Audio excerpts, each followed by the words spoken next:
안녕하세요. 111번째 시간입니다. 지금 부차드 가든에서 배 타고 부차드 가든 들어가서 이제 거기 관광을 하고 저 밖으로 나오려면 또 배를 타야 되잖아요. 관광버스를 타고 부차드 가든에 갔었거든요. 그럼 또 관광버스를 타고 그 배를 타고 바깥으로 나와야 되는데 동생이 안 보이는 거예요. 일행은 다 있는데 동생이 없어졌다. 동생이 어디로 갔는지 우리는 정신없이 찾았다. 바깥에 화장실에 갔나 하고 달려가서 큰 소리로 불러봤으나 응답이 없자 순간 겁이 났다. 동생은 혈압이 있었기 때문에 혹시 쓰러진 건 아닐까 하고 그런 생각까지 들었다. 현정이와 알리완도 긴장을 하면서 여기저기 막 찾아다녔다. 알리완이 갈만한 곳 여기저기를 뛰어다니면서 찾았지만 동생은 보이지가 않았다. 버스 기사님이 중국 사람이었는데 막 화를 내면서 어찌나 쌀라거리던지 우리는 알아들을 수는 없었다. 대충 짐작을 하자면 뻔했다. 배 타는 시간을 맞춰서 빨리 출발을 해야 하는데 빨리 오라는 뜻이었다. 모두가 걱정을 하고 있을 때 동생이 허겁지겁 차에 오르는 것이다. 어떻게 된 일이냐고 다들 물어보자 화장실에 간다고 갔다가 쇼핑센터가 눈에 띄어서 들어가서 물건을 사고 계산을 하려고 긴 줄을 기다리다가 늦었다는 것이다. 똥 싼 사람이 성질낸다는 말이 있듯이 동생은 기다려주지도 않고 다들 버스로 갔다고 서운해 하고 있었다. 물건 사가지고 아까 있던 장소에 가보니까 우리가 기다리던 장소에 가보니까 아무도 안 보여서 동생도 황당하고 그때부터 뛰어서 오는데 동생 남편이 먼저 보고 화를 벌컥 내면서 뭐라고 했다는 것이다. 화를 내면서. 당연히 화가 나겠지요. 동생은 자기가 잘못은 했지만 얼마나 놀랐는지 위로를 해줘야지. 더군다나 한국도 아니고 외국에서인데 화부터 냈다고 서운하다고 난리를 친다. 같이 화를 내는 거예요. 동생도. 응? 한국에서 관광 온 것도 아니고 외국 여행 왔는데 여기서 고아가 되면 어떻게 되냐는지 찾았으면 반갑다고 얼마나 응? 고생했느냐고 그런 말을 해줘야지. 화 먼저 낸다고 그냥 같이 둘이 화를 내더라고요. 뭐라고 한마디 해주고 싶었지만 사태가 너무 커질까 싶어서 난 아무 말도 안 하고 꾹 참고 있었다. 다들 나와 같은 마음이었을 것이다. 당연히 동생이 놀라기는 했을 것이다. 말도 안 통하는 타국이고 전화도 쓰지 못하고 얼마나 놀라고 당황을 했을까. 짐작은 간다. 하여간 쇼핑하는 걸 동생은 얼마나 좋아하는지 여기 와서도 또 이런 일을 만드는 것이다. 오죽했으면 사위가 다닐 때 뒤쫓아 다니면서 하는 말 장모님 노쇼핑 그렇게 말을 한다는 거예요. 이 동생 사위도 프랑스 사위를 얻었거든요. 그러니까 사위랑 같이 어디 나가면은 그렇게 장모님이 쇼핑을 계속 하니까 사위가 뒤에 쫓아다니면서 장모님 노쇼핑 그렇게 말을 한다는 거예요. 글쎄 그 말을 듣고 보니까 정말 사위가 왜 그랬는지 내가 이해가 되었다. 오늘은 패키지 여행이라서 시간 여유가 없는 것이 불편하기는 했다. 점심 먹을 때도 기사님이 중국 사람이다 보니까 식당도 중국 식당을 가게 되었는데 참고로 버스에 탄 승객들 전부가 중국 사람이었다. 점심 먹을 시간이 너무 짧게 주어서 점심 먹을 시간을 그렇게 여유롭게 주질 않더라고요. 밥도 제대로 먹지를 못했다. 그리고 중국인들이 얼마나 매너가 없는 사람들인지 자기들 입맛에 맞는 거 있으면 뒷사람은 생각도 하지 않고 그냥 싹쓸이로 담아가곤 하는 거예요. 글쎄 난 그런 사람들은 정말 처음 봤습니다. 뒤에 줄이 사람이 그냥 무한히 서 있는데도 뒷사람은 생각을 하지 않고 자기들 못 따먹을 것 같은데 우리가 보기에는 그렇게 그냥 접시에다 속하니 담아가니 뒤에 사람이 먹을 게 없는 거예요. 글쎄 이들의 국민성은 언제나 성숙해질지 정말 많은 사람들이 중국인 관광객들을 아주 싫어한다고 한다. 나라 망신인 것이다. 하여간 사건은 있었지만 그래도 배를 타고 와서 오다가 우리끼리 식당에 들려서 저녁을 먹고 또 산책로를 따라서 걸어서 11시쯤 숙소로 무사히 돌아왔다. 숙소에 와서 샤워하고 너무 피곤해서 자려고 하는데 작은 아들한테 전화가 왔다. 영상으로. 난 피곤했지만 아들 목소리를 들으니 기운이 샘솟았다. 오늘 있었던 이야기를 다 해줬으며 엄마 폰이 사진을 더 이상 찍을 수가 없다는 문자가 뜨는데 어떻게 하면 좋으냐고 내가 물으니까 자상한 아들이 한 가지 자세하게 알려주었으며 그림으로 순번을 정해서 알려주는 것이다. 그것을 사진 찍어서 보내주었다. 정말 자상하고 고마운 아들이다. 아들이 가르쳐 준 대로 해서 올 때까지 마음껏 사진을 찍을 수 있었다. 아들과 통화 끝내고 단잠을 잤다. 8월 2일입니다. 이제 어제도 잠을 달게 자고 아침에 일어나니 약간 서늘한 편이다. 아침 식사로는 빵과 우유 한 잔씩 마셨는데 아주 좋았다. 동생이 커피를 어찌나 맛있게 타는지 커피까지 잘 마셨다. 그리고 오늘 아침에도 작은 아들에게서 전화가 와서 한참 동안 기분 좋게 통화를 했다. 그리고 이 집에 있으면서 불편한 점이 있었는데 2층에 샤워실이 한 개로 5명이 사용을 했는데 한국 사람들은 샤워하러 갈 때나 샤워를 하고 올 때에 옷을 입고 다니는데 스위스 알리와는 옷을 벗고 완전히 나체로 벗고 수건으로 앞만 가리고 다니는 곳이다. 난 알리와니 불편해할까 봐서 나름대로 피하려고 노력은 했는데도 2번씩이나 목격을 했을 때 나도 깜짝 놀라고 내가 괜히 미안했다. 알리와는 어땠을까? 얼마나 불편했을까? 지금 생각해도 민망스러운 일이다. 샤워실이 바로 내 방 앞에 있기도 했었다.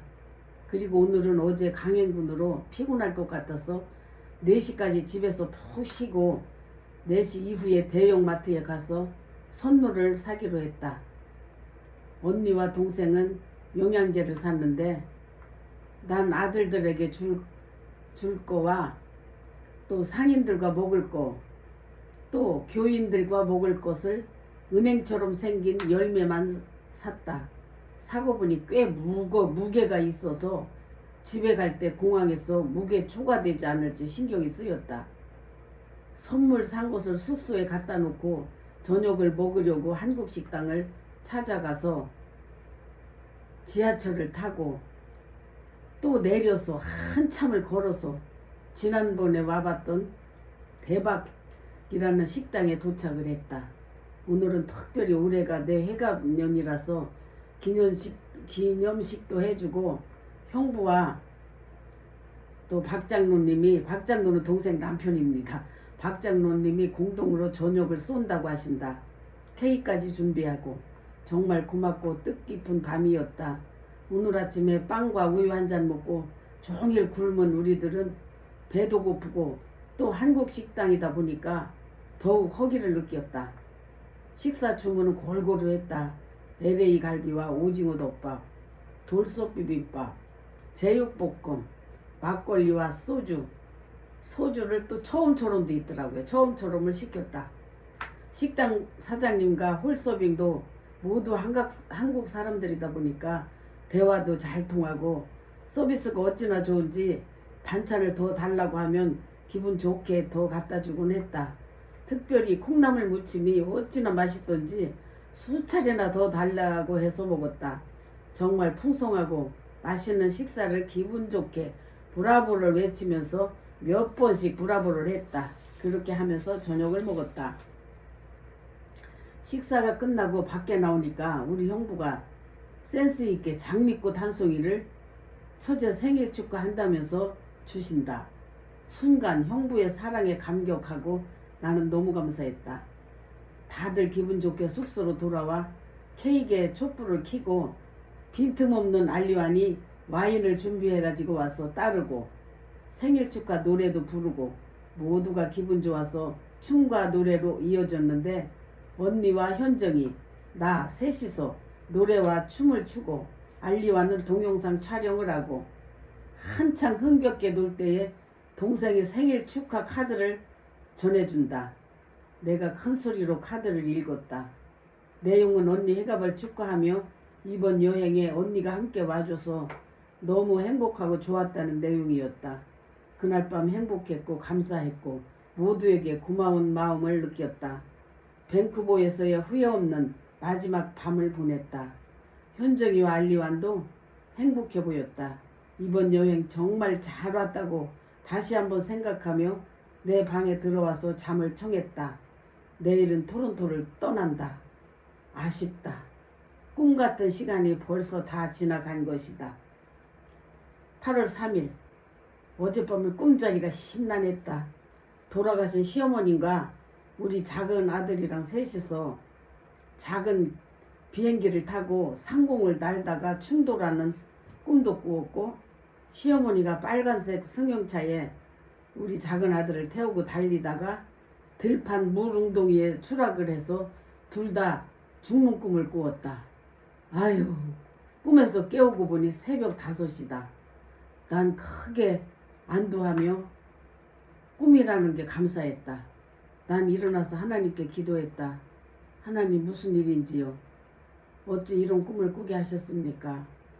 부디 평안을 주시옵소서.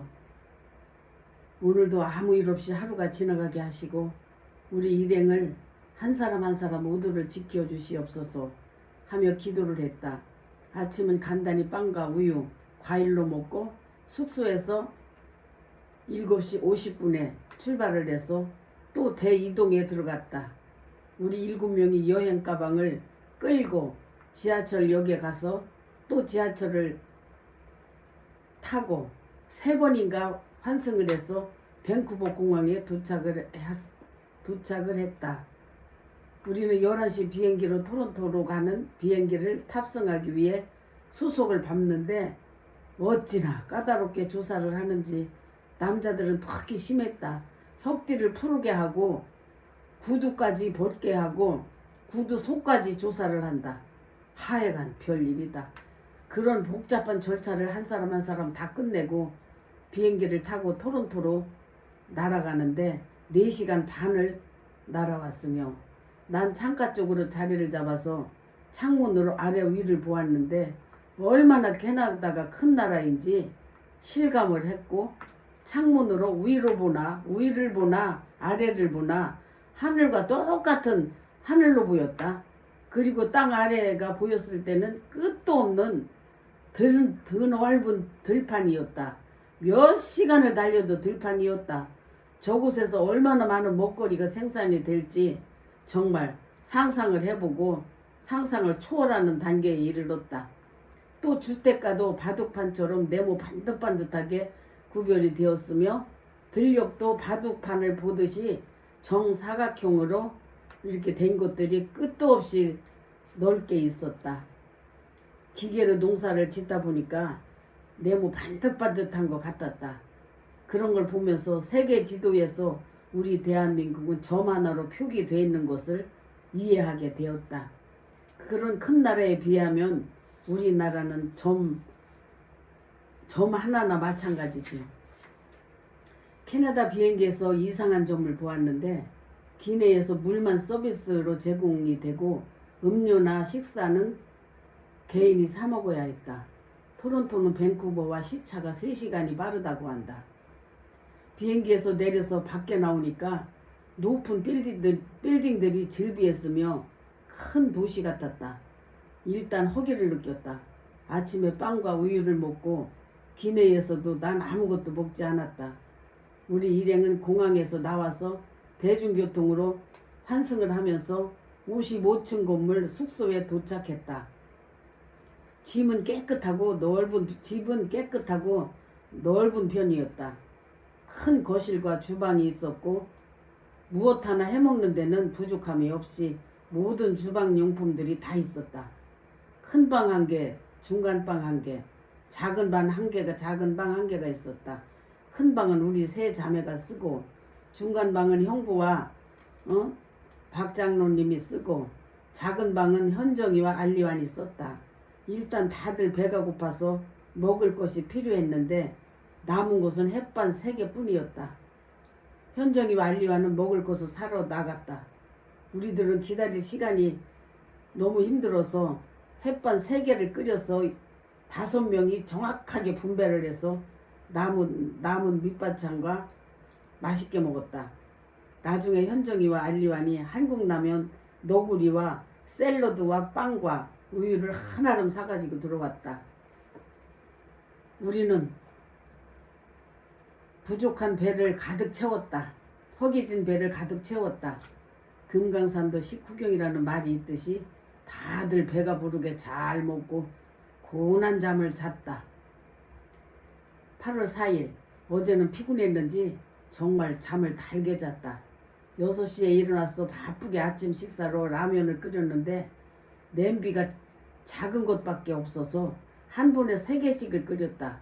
그릇도 여유가 없어서 동생 거는 냄비에 남겨두고 막 먹으려고 하는데 동생이 화장하고 나오느라고 좀 늦게 나왔기에 내가 얼른 동생 것을 그릇에 퍼다가 먹으라고 했더니 동생이 냉수족으로 라면이 부른 것 같아서 안 먹고 다시 끓여 먹겠다고 했을 때 난 말은 안 했지만 당황스러운 일이었다.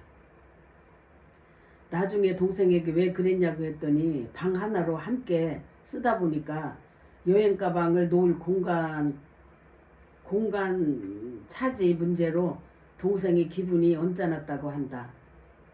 언니가 아기 침대를 혼자 다 차지하고 있어서 동생이 한 옆으로 자기 옷을 놨더니 언니가 안 된다고 했다는 것이다.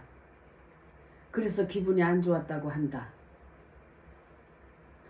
약간 이기적인 우리 언니와 동생이었다.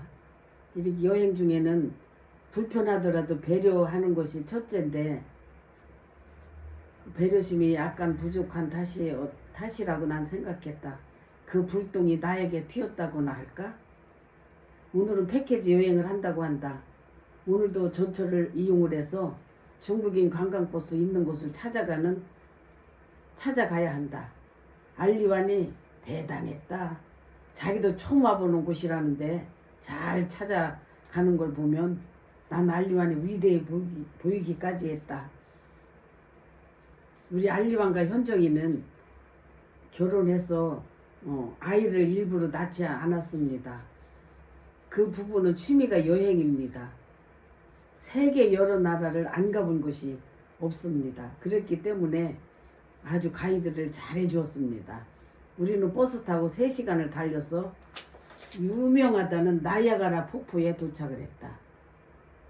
나이아가라 정말 대단했다. 배 타고 가까이서 폭포를 보려고 줄을 서는데 사람들이 어찌나 많은지 세계인들이 방학을 맞이해서 이곳을 찾아온 모양이었다.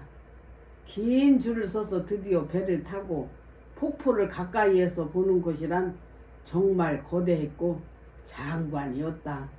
텔레비로만 보던 나이아가라를 내가 직접 보는 곳이었다. 강을 끼고 미국과 캐나다 국경선이 있었으며 양쪽에서 관광객들을 쉴 새 없이 실어 날랐다. 미국 쪽에서도 오고 카나다 쪽에서도 오고 아주 수많은 관광객들이 모여들었다. 캐나다 배가 들어왔다 나가면 또 다시 미국 배가 들어오고 미국 배가 왔다가 나가면 캐나다 배가 들어오고 양쪽 국가에서 엄청난 관광 수입을 올리고 있었다. 난 너무 짧은 시간이 아쉬웠다. 배 타는 시간은 30분 정도였다. 기다리는 시간은 굉장히 길었었다. 우리는 배에서 내려서 타워로 올라갔다. 높은 곳에서 바라보는 나이아가라 폭포. 그것도 아름답고 대단했다. 타워에서 내려와서 아이스맥스로 들어가서 거대한 영상으로 나이아가라 폭포를 보았다. 그리고 설화 같은 이야기와 전설이 담긴 영상도 보았다. 다양하게 본 것이다.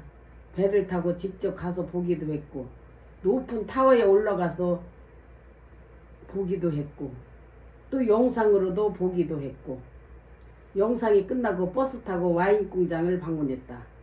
어디를 가나 패키지 여행은 쇼핑할 곳을 들리곤 한다. 비싼 편이라서 우리 일행은 사지 않았다. 와인 공장인데 아주 포도 농장에다 와인 공장을 지었더라고요. 그래서 거기서 직접 포도를 따서 와인까지 만들고 거기서 판매까지 하더라고요. 난 그곳에서 커다란 포도밭을 보았다. 포도밭이 끝이 없이 크다. 포도밭 옆에 와인 공장이 있는 것이다. 얼마나 큰지 포도밭 끝이 아무리 보려고 해도 보이지가 않았다. 그 정도로 큰 포도밭이었다. 거기서 생산되는 포도를 다 와인을 만들어서 파는 것이다. 우리는 와인 공장에서 나와서 아침에 버스 탔던 곳으로 내림으로 패키지 여행은 끝이 난 것이다. 버스 탔던 곳에서 내려서 이제 오늘은 패키지 여행이 다 끝난 것이었다. 저녁때가 되었다. 우리는 캐나다에서 제일 높다는 NC타워 전망대로 또 올라갔다. 이곳에 들어올 때도 입구에서 얼마나 검열이 심한지 비행기 탈 때와 똑같은 과정을 다 거쳤다. 우리 알리완이 얼마나 치밀하게 계획을 잡았는지 NC타워 전망대에서 석양을 볼 수 있는 시간을 맞춘 것이다. 이곳에서 바로 보는 석양은 정말로 아름다웠다. 우리는 기념사진도 찍고 알리완이 예약했다는 식당으로 갔다. 난 정말 어리둥절했다. 우리가 식사하는 곳이 천천히 움직이고 있었습니다. 식당이 전체로 돌아가면서 바깥 전망을 볼 수 있는 그런 식당이었습니다. 우리는 최고의 서비스와 함께 와인을 곁들이며 식사를 했다. 입으로는 맛있는 것을 먹으며 입으로는 맛있는 음식을 먹으며 타워 밖으로 보이는 바다와 야경은 정말 아름다웠다. 보이는 야경은 끝이 안 보이는 지평선이었다. 내가 살아서 다시는 볼 수 없는 경이로운 야경이었다. 우리는 이날 밤 시간 가는 줄 모르고 웃음과 함께 행복한 시간을 보냈다. 우리나라에서 히트쳤던 코미디 주먹을 비비면서 빈 주먹을 이마와 턱에 갖다 대면서 잘 내고 있습니다. 모두 해보면서 배꼽을 잡고 웃었다. 옛날에 우리나라에서 그 코미디언들이 그랬지요. 잘 내고 있습니다. 이거를 거기서 했습니다. 우리가. 그러면서 얼마나 배꼽을 잡고 웃었던지 하여튼 즐거운 시간을 보냈다. 우리는 그곳에서 나와서 숙소로 걸어오면서 우리는 길에서도 많은 대화를 하며 웃으면서 걸었다. 우리 7명의 일행은 정말 대단한 사람들이었다. 외국인들이 우리를 구경했다. 늘 대화하면서 즐겁게 다니니까 외국인들이 우리를 그렇게 많이 쳐다보더라고요. 동생이 알리완 걸음걸이를 흉내내면서 사진 찍는 흉내까지 아주 완벽하게 아주 코미디를 해가지고 배꼽을 들켜지고 모두가 박장대소하고 웃었다. 숙소로 돌아와서 샤워를 하고 감사하며 잠을 청했다. 정말 즐거운 밤이었다. 누워서 생각을 하니 꿈땜을 한 듯하다. 왜냐하면 그렇게도 찬찬한 알리완이 가방에 걸려서 와인잔이 바닥에 떨어졌다. 아, 맞아요. 이런 일이 있었습니다. 우리 식당에서 밥을 먹는데 와인잔이 유리로 돼 있었잖아요. 근데 가방 끈에 걸려가지고 와인잔이 바닥으로 떨어져서 박살이 나는 일이 있었습니다. 그리고 서빙하는 분이 알리완의 와인잔을 실수로 바닥에 또 떨어뜨렸습니다. 서빙하는 사람도 실수를 해가지고 와인잔을 바닥에 떨어뜨려서 그것도 박살이 났습니다. 그런 일을 해서 큰 사건 없이 하루가 무사히 지나게 하셨으니 하나님께 감사하며 기도했습니다. 그것이 꿈 때문에 한 거 아닌가 이렇게 생각도 했습니다. 오늘도 여기까지 하겠습니다. 참 시간도 잘 갑니다.